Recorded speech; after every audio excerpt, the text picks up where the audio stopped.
Makes it so much easier on the back Hmm. end. Yeah. Freya, welcome to the Astroben podcast. How are you? I'm very good, Ben. Thank you. Good, good. Happy New Year to you. This is one of the first podcasts in the new year, so what a great way to start the year. Yeah, exactly. It's this is actually the first thing I'm doing this year, so I really just came back from vacation, and so let's get started. Fantastic. So let's start at the beginning. How did you first become interested in science and physics, and what led you to pursue it as a career? So I was always interested in science. I just didn't really know what kind of science. So like the anecdote I always talk about is that I we had like a school play at the end of my primary school time. So this is when I was 12, 13, and this was written by our teacher. This play, and I was the crazy scientist in it. So they obviously already at that time saw things that maybe I didn't see at that time. And it definitely was true that in secondary school, I was very interested in all the different scientific topics. But I was also extremely broadly interested. So I never really considered, oh, I want to be a physicist or I want to be a particle physicist until very late in my career. I wanted to be a scientist. I definitely was interested, and I was asking a lot of scientific questions already very early and very young, and was enjoying going to science museums and things like that.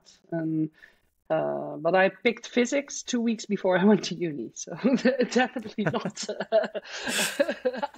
definitely not very very long planning. There was no long-term planning involved there. No.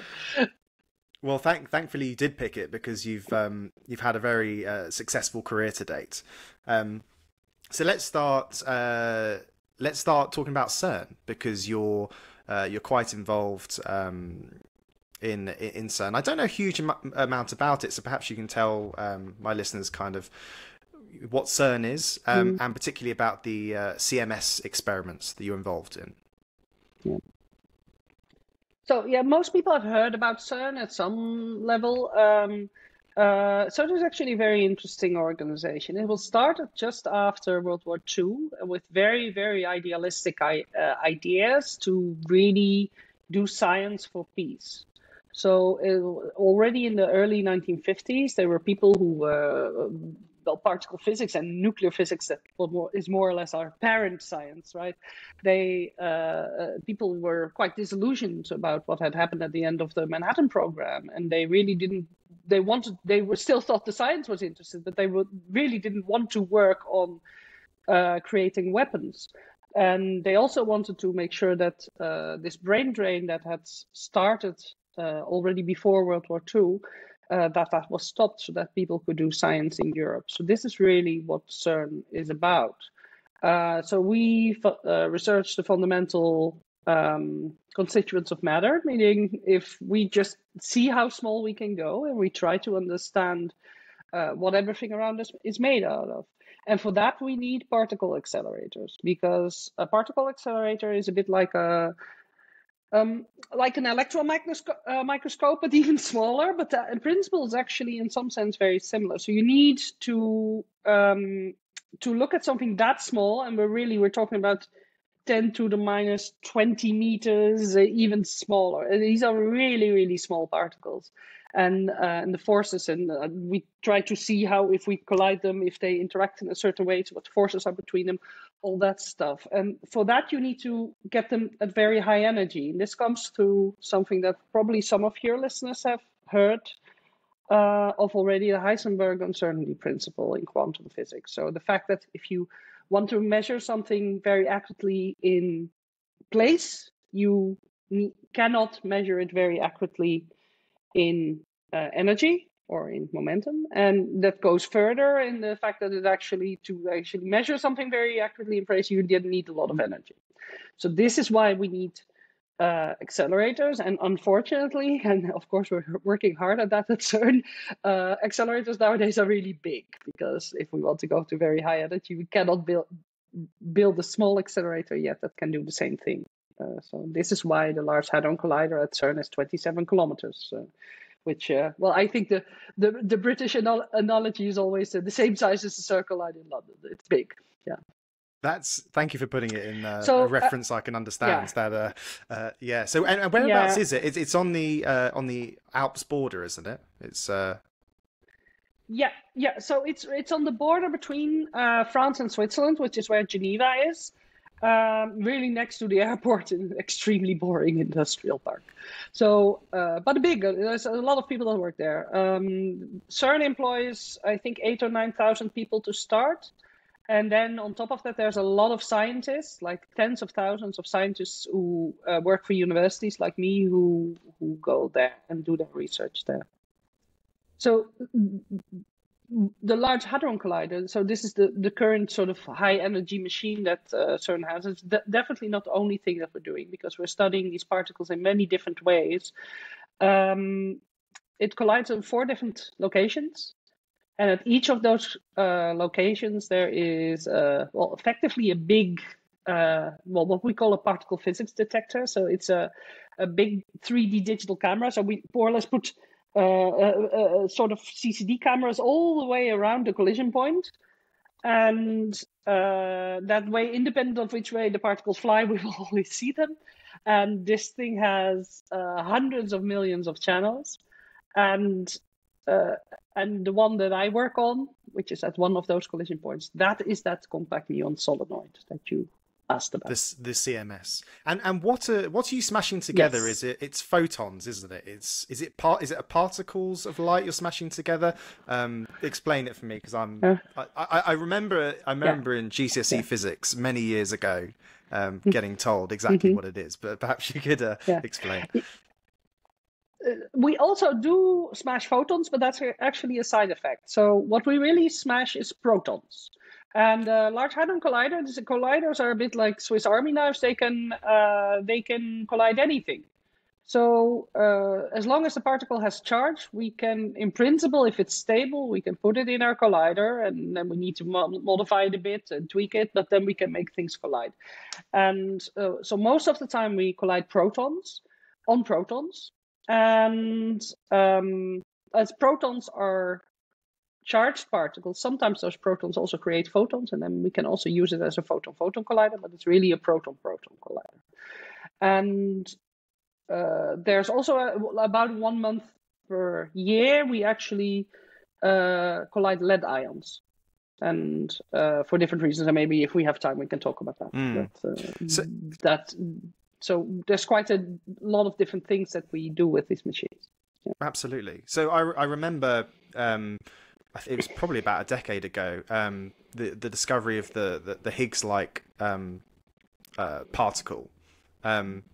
Were you involved in that discovery, and how significant was that? Because I remember it being sort of front page news, talk about the God particle.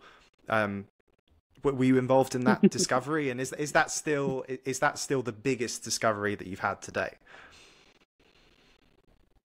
I would say yes. This is the biggest discovery. It was also an expected discovery. Yeah. So the Large Hadron Collider was built to see the Higgs particle. So and to be honest, the 3 colliders before that were also built to find the Higgs particle. So that tells you that even though we were pretty certain we were going to see it, it was definitely not guaranteed. So yeah, I was involved with both building this detector that took the photos of those collisions, including Higgs bosons, but also with the software and with the isolation of these particles and the algorithms and reconstruction software that are necessary to find Higgs bosons and other particles. And I was involved, of course, with the announcements and with the final interpretation and communication. That's so cool. And it's been correct me if I'm wrong, but the Large Hadron Colliders have been closed for a few years. That's nothing to do with COVID, is it? It was just the coincidence that it was closed down over that period. Well, it was planned to be closed anyway, and we got delays because of COVID. So normally we actually work on our detectors when the Large Hadron Collider is closed, and then these detectors are really big, and they break and we regularly want to install new parts. so this involves people sitting close together. So there you already imagine what the problem is.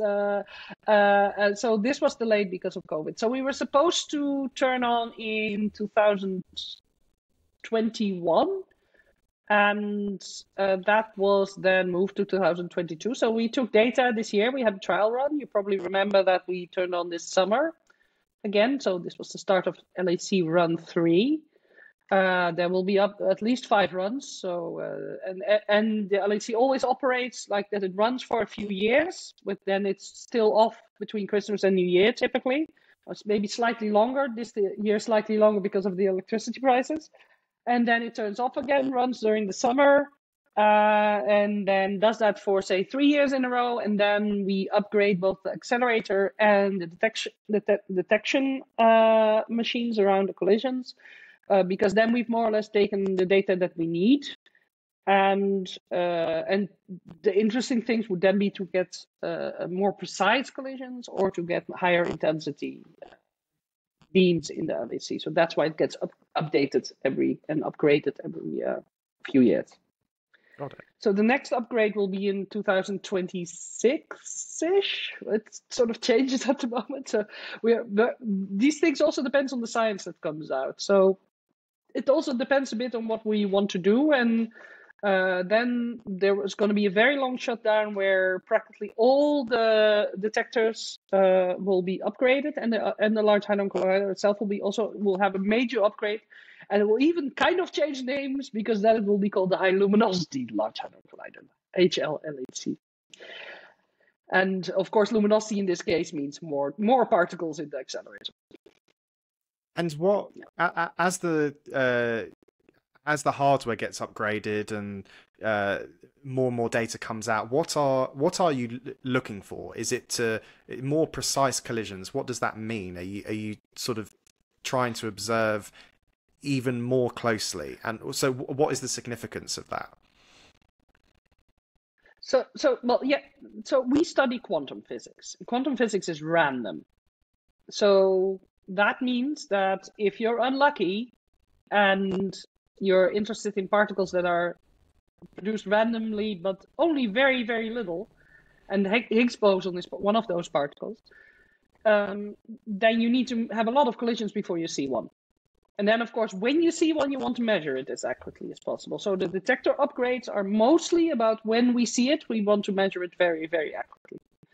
And this is the main parts of the program. So about 50% of what we do is studying particles that have been discovered already, like the Higgs boson, but also other particles like quarks and the tau particles and B mesons and top quarks and the W and the Z boson and all those particles that you probably haven't heard of, but that are all really important to us. We study those because mostly for internal consistency checks, because many of them have not been measured very accurately, because for that you need very large data sets, and that's what the LHC can give us. Now, the other half of the program is a bit more sort of very high risk, high gain, where we really look for extra particles, so for undiscovered particles. So this we do as well. And in that case, we need to make sure that our detectors can, of course, see those particles. So now our detectors are designed to see particles like Higgs boson. So if these new particles would be very similar, that would help. And of course, there's no guarantees for that. So this is why we really want to make sure we really keep options open and try to really also look for things that might be much more frequent, but might be very different than what we expect. So we do both. And it's about 50-50. And because these collisions are random, you can't predict what the next collision will be. So this is the problem. So this means that you just need to take a year worth of data and then filter out the collisions that you think are interesting. And this is what we do. So if you're interested in Higgs bosons, you might select certain collisions. And if you're interested in B quarks, you might select different collisions. And your area of expertise is the... Yeah. Your expertise is in the top quark sector, is that correct? So that's a very specific. Yeah, that's right. Is that part of proton? Yeah, so the proton is made out of quarks, but it's mostly made out of up and down quarks, and some other stuff as well, but that's all sort of randomly quantum fluctuating in and out. But there are 6 quarks altogether. Now, why there are 6 quarks altogether, we don't know. So this is an unanswered question. And the heaviest of those 6 quarks is the top quark, and it's also the most recently discovered one. And because it's so heavy, to give you some idea, it weighs more than a proton, a lot more than a proton, like 150, 160 times what a proton weighs, and it's a single quark, not like a proton that has stuff in there. And this gives it quite a special role because it helps us to test many things that are easy to calculate, because when the particle is heavy, you can ignore all the other particles when you do a calculation. So that's quite nice. But also because it's heavy, there are theoretical motivations to think that that might be the easiest way to see undiscovered particles. And it's also the easiest way to test our theory that describes all these quarks and Higgs bosons and all that stuff called the standard model. So it's a very good way for testing because it's a well-defined and relatively well-understood particle. And they're produced much more often than the Higgs bosons because we make I think we make like 1 top quark per second, and we collide 40 million times per second. So one of those 40 million collisions is a top quark, sometimes 2, sometimes 0, but you never know. And the Higgs boson, there's only one every half a minute or something like that. So that gives you some idea of these 40 million collisions that you get every second. It's pretty mind blowing.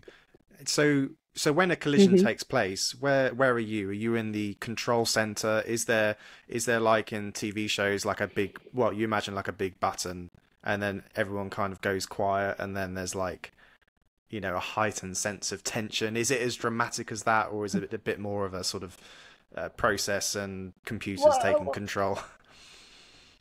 Well, computers definitely have to take control because 40 million times per second, you can't push the button 40 million times per second, right? So I can tell you that when we started to take data, of course, the first collision is very exciting, and then and you want to make sure everything works. And yes, then we are in the control room, and there's many of us, and we all have worked on trying to fix things and make things better over this shutdown over 3 years, installed new components and new cables and all that stuff. And then but once it's really running the LHC, this is like a well-oiled machine. So we take data 24/7, and there's 5 people sitting in a control room, like in the movies, just more or less, well, hopefully having an extremely boring time because it's supposed to be stable and just create collisions. So it's only when things go wrong, and for example, the detector is not working so well, or part of it turns itself off, or there's a cable that suddenly stops working, or the Large Hadron Collider is not making as many collisions as we want. That's typically when the work starts. The rest of the time, you're more or less just there to checking your email, or if it's at night, reading a book while making sure that things go as planned. So the actual process of data taking is in some sense once things are stable, which involved a lot of work to get them stable, but then it becomes very mundane in some sense. Yeah. And how? And yes, I do that. Not all the time, but I do that. Like a few weeks per year, I help with data taking. Amazing. It sounds so interesting. Mm-hmm. What's because obviously this is the Astroben podcast, so we talk about space. I'm obsessed with space. Everyone's obsessed with space. How does that affect the science that you do?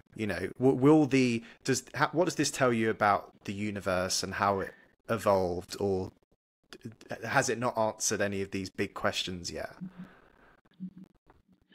So the interesting thing is that the questions are the same. The really, really fundamental universe questions. So on the cosmology side, so really the evolution of the universe, how the universe evolved, how we went from the Big Bang to the stars we see now.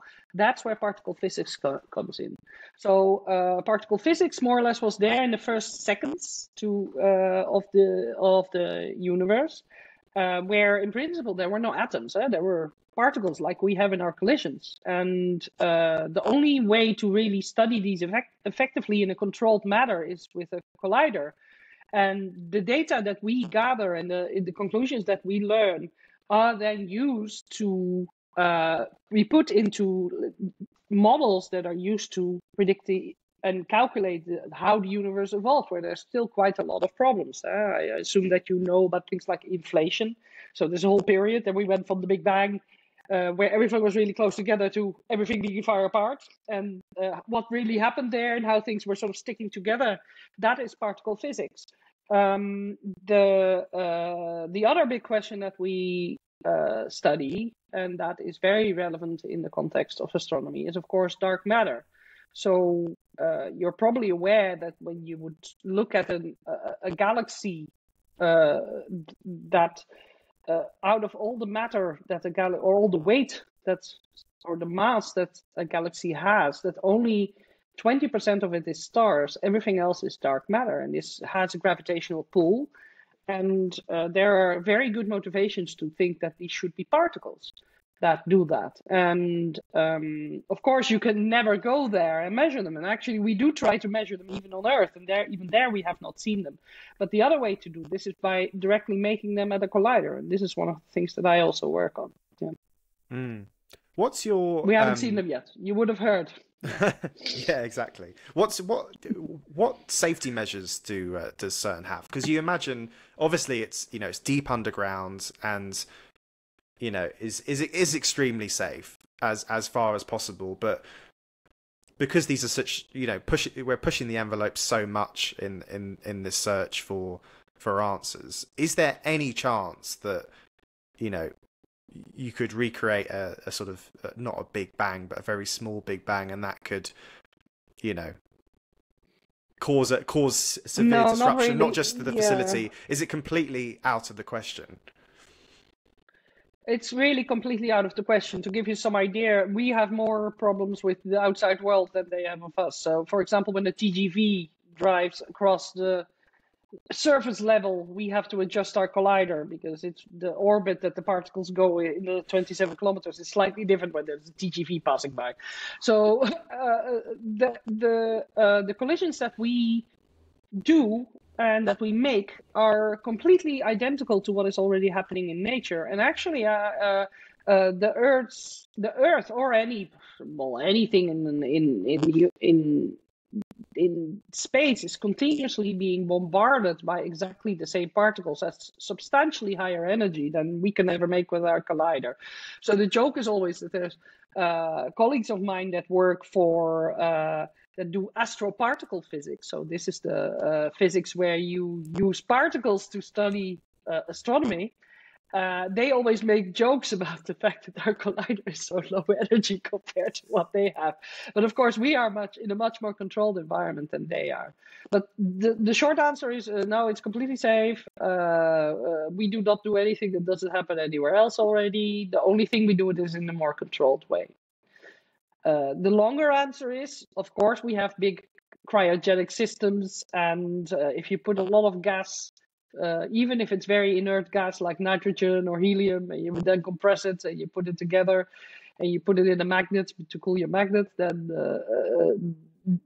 these kind of things with gas leaks, these are problems that we have, but they affect us mostly because they damage our detectors. They don't affect the world around us. That's reassuring. Actually, one of the interesting things, and I think one thing which is a very interesting topic that is now quite a hot topic, I think, in my field, is the fact that we measure these particles with gas field detectors that are very similar to Geiger counters in some part of the detection process. And these Geiger counters are filled with a gas that is a greenhouse gas, and it turns out we're not so good at preventing leaks.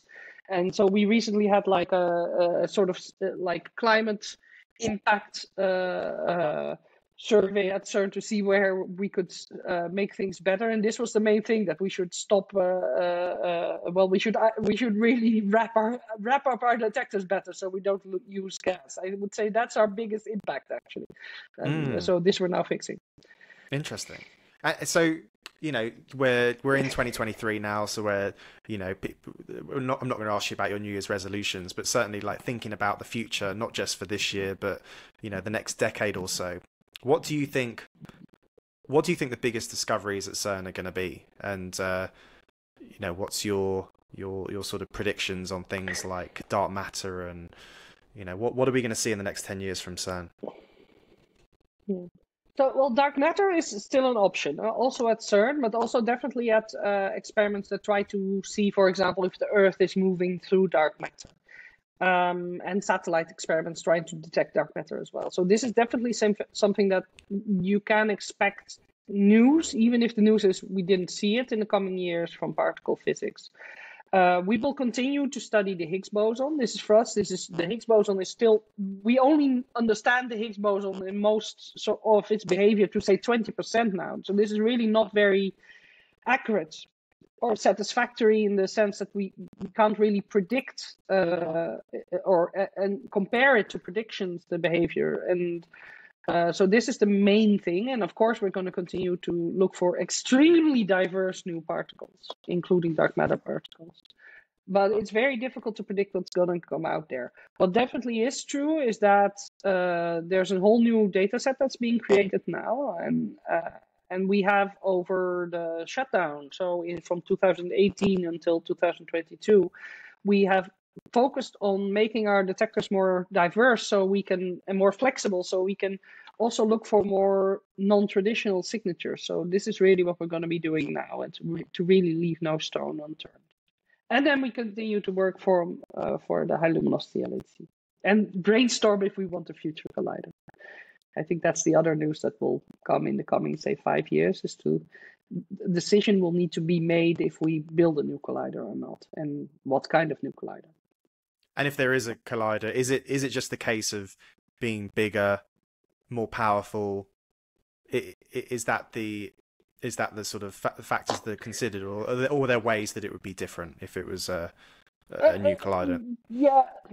Well, it depends on this is what I meant when I said what kind of collider, because indeed you can do different things. It depends on what you want to collide. So the Large Hadron Collider collides protons. You can also collide electrons. You can collide photons, as you said. You can collide muons even. So these are heavier versions of electrons that are not very stable. So that makes it difficult, but at the same time, it comes with advantages as well. All of these have pros and cons. All of these have a cost. All of these have potential science output that we know as far as how precise and how precise we can measure with this. Because when I talk about more precision, what this really means, for example, another collider or even a larger data set can sometimes really get us to an order of magnitude more precise, that we can look inside these particles. So that means effectively we can see particles that are, say, are 10 to the minus 24 smaller size instead of 10 to the minus 23. We just could not see them yet. So these are really why these colliders need to improve. That's the reason why they need to improve. Yeah. It's so fascinating. But of course, all these things come at a cost.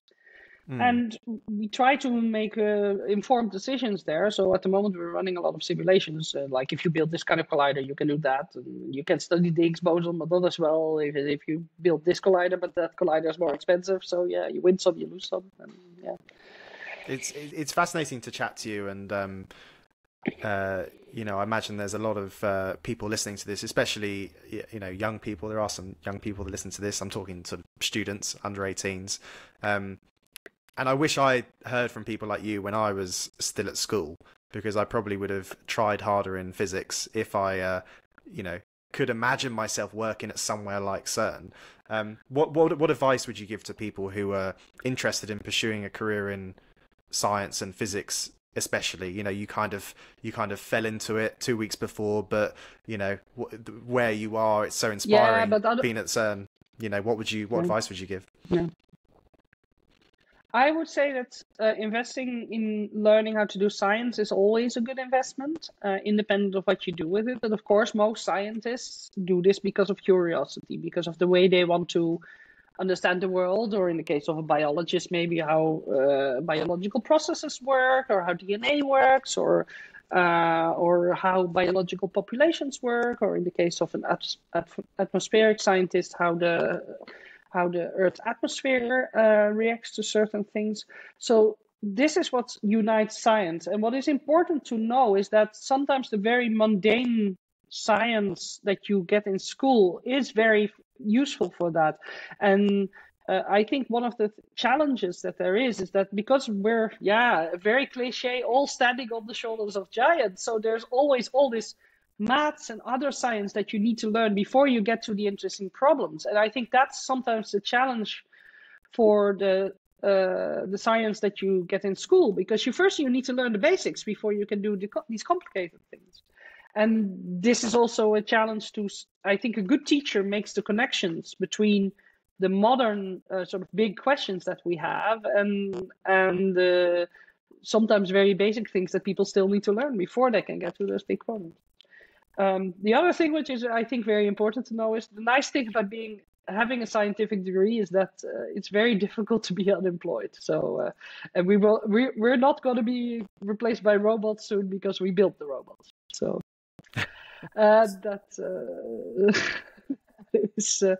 But this is true for most scientific disciplines, that they are already highly digitized and they're very computer literate. That's fantastic. So very, very interesting and exciting problems. Yeah. Yeah. So be curious, ask questions, be open-minded. And you talked about teaching. You're also a professor at the University of Hamburg and the lead scientist at DESY, the Deutsche Elektronen-Synchrotron. I think I said that correctly. Just can we quickly touch on both of those? You know, how much of your time is spent at DESY and teaching at Hamburg? I'm also a guest professor in Oxford, by the way, but that so I do that too. Even I'm indeed. So I'm in principle I used to be a professor in Belgium actually. I moved to Germany 1.5 years ago, and I mostly do science, and I do some teaching where I teach about particle physics to say sort of 20-year-old students, so second-year bachelor students at the University of Hamburg. And in the UK, I also teach, and there I teach PhD students. Yeah. Well, it's been great to chat to you, and I'm sure my listeners would say the same. So thank you so much for your time, and we'll watch your progress closely. And if you make a big discovery, we'll have to get you back on the podcast, and you can explain it to me. Thank you so much, Freya. Oh, I totally will. That will be fun. Yeah. Thanks. Bye.